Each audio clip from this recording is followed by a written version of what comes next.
And welcome back to the SA Sports Show. Thanks for staying with us. It's been a great show, Barry. It's been a terrific show. No, it's been terrific, Ando. Scotty Hodges, just fantastic. He looks like he could still be at full forward. Oh, he's strong as a ball, isn't he? Strong as a ball. How big is he? But he looks great in his face, doesn't he? Yes, he does. He looks a lot better than what he was a few years ago. And the work he's done with Alan, that was a massive surprise.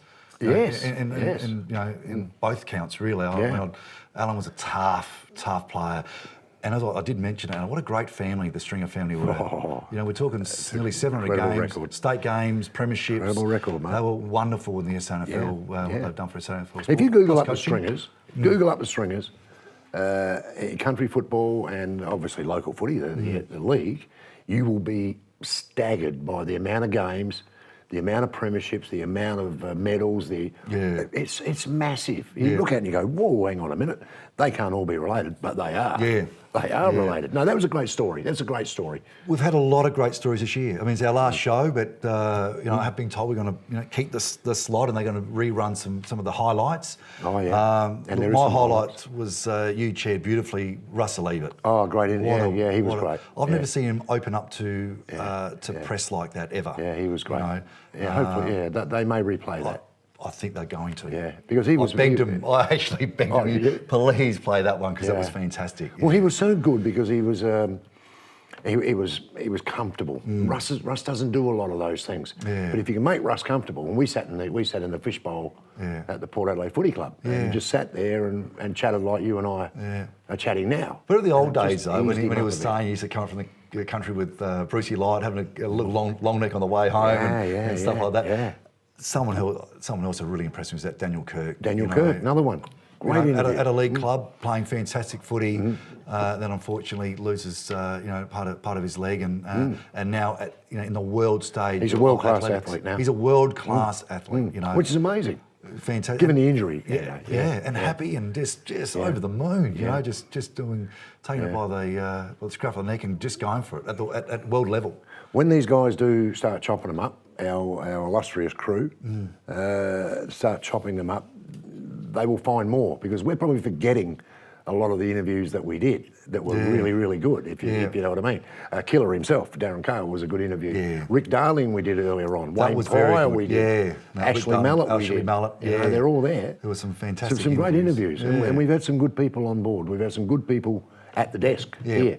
So when they do chop it up, you hope that they would... best of the best, as they say. And I think they're going to most people are going to get another run because we had pretty much... We've had some great ones, mate. Some fantastic we've had some really good ones. Glenn Manton was good. Yeah. Glenn Manton was good. Guy. Funny guy. And whatever. But no, it's been terrific. I spoke at the opening about cricket. I know you're very... And it is cricket season. Do you see the Australian side really improving... in the test, and that's what we're renowned for. Number one side in the world for many years. Will we really capture that this summer, do you think? I'm worried about their headspace. Okay. I'm totally worried about their headspace.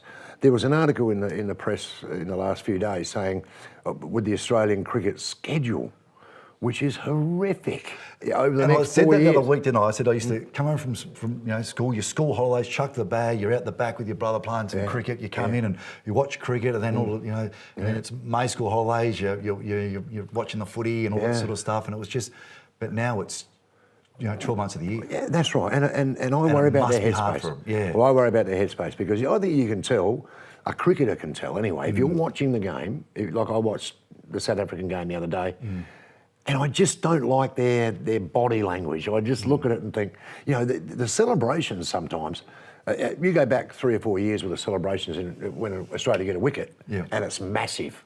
It's really into it, right? It's really big. But you look at them now and it's a bit of, okay, boys, we got this elite... Is that because there's different teams in the Australian lineup now? There is three teams representing us? I just think they're frightened to move, mate.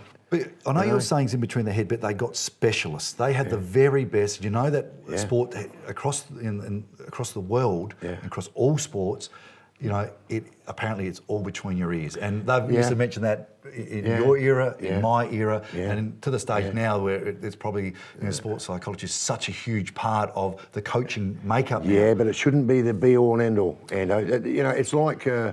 Take some responsibility, is that what you're saying? Exactly right, mate. I mean, this high performance stuff and all that sort of thing, okay, it's there for a reason, but it shouldn't be the main thing. That should be down here somewhere. Yeah. You know, we need it, but we don't need it to be up the front. We don't need that up the front because cricketers are cricketers. Cricketer will always be a cricketer. He knows what he has to do and where he has to be.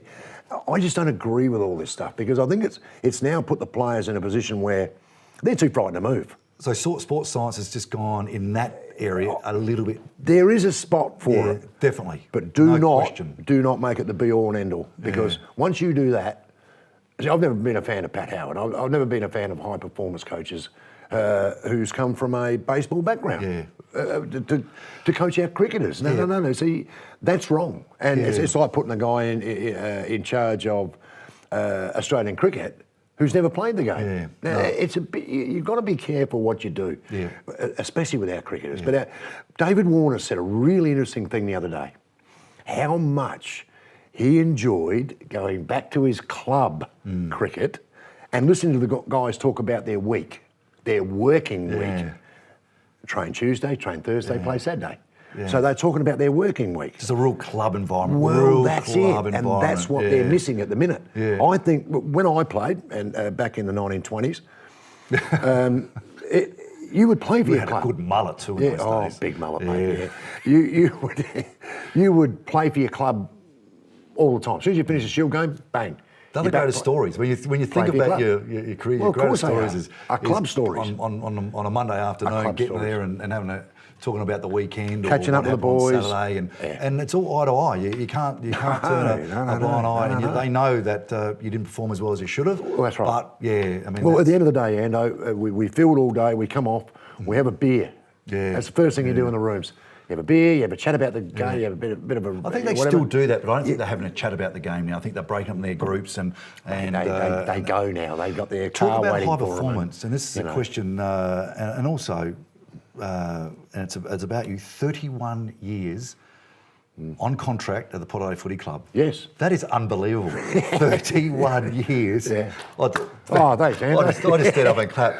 And they're all I think they're still not sure. Single-year contracts. They are all 31 years of your work down at the Port Adelaide Footy Club. I just signed another one, and it was as you said, my 31st one-year deal. Why do you think they do that? I'm not sure, but I think they're not sure. They're not sure about me. They go, well, one more year. That could go on the highlights wheel, this one. No. It's been great ride. Thank you so much for staying with us today and all year. It's been absolutely fantastic. And please still stay with us on the time slot because we're going to have some fantastic highlights of the year, and it's going to be a lot of fun. And you're going to see some of your favourite sports stars getting interviewed and watching those guests talk about their achievements and how difficult and how pleasurable sports. It's funny, can be. mate. We probably missed a couple here too as well. I know we've missed plenty. I know that. So thanks so much for joining us, and we'll see you next year.